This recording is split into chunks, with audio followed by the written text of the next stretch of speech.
Hey guys, this is Careless Classics, where I talk about books every Wednesday. And I post other stuff on Fridays.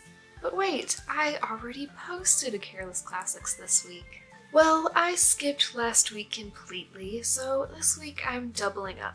So, right now we're talking about The Hour of the Star by Clarice Lispector.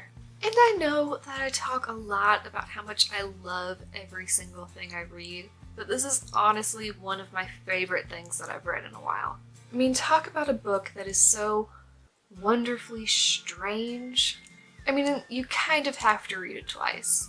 I mean, the book, in a lot of ways, is so simple, and yet it's totally captivating.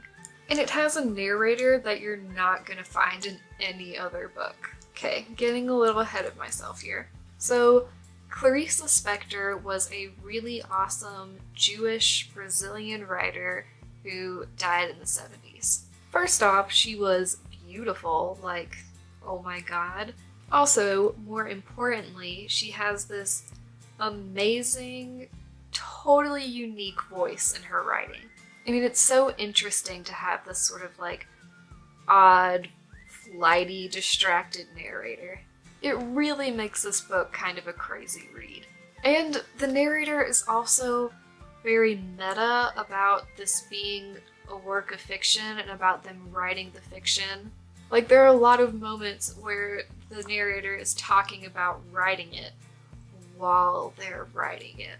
It sounds weird, but I mean, if you hear Clarice Lispector talk, it's undeniably her. She also has this like wonderfully weird interview that she did while she was writing this book shortly before she passed away.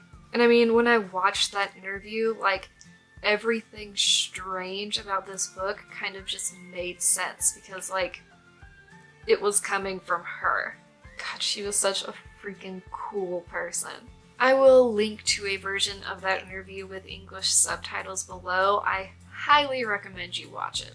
Okay, so the first weird thing about this book is that it actually has 13 titles, which really says a lot about the sort of indecisiveness about the narrator/writer persona. So the story is about this girl, Macabea, who is strangely haunting even though she seemingly isn't really anything special. I mean, she's one of those characters that shouldn't be interesting, but somehow they kind of are. But like everyone, she gets her Hour of the Star in a sort of ironic way. Gotta watch the interview. But while it's about Macabea, it's about all of this other stuff too. I mean, it's about just writing in general, what it means to be a writer. And it's about this kind of big question of who am I and what makes a person a person. I mean, it's great. And it is also packed full of great lines. It is quote book time. Can't read my own handwriting. Don't forget that the structure of the atom cannot be seen but is nonetheless known. I know a lot of things I've never seen, and so do you. You can't show proof of the truest thing of all. All you can do is believe. Weep and believe. That was like right at the beginning. That much crazy beauty. Who hasn't ever wondered, am I a monster, or is this what it means to be a person? When she woke up, she no longer knew who she was. Only later did she dress herself in herself.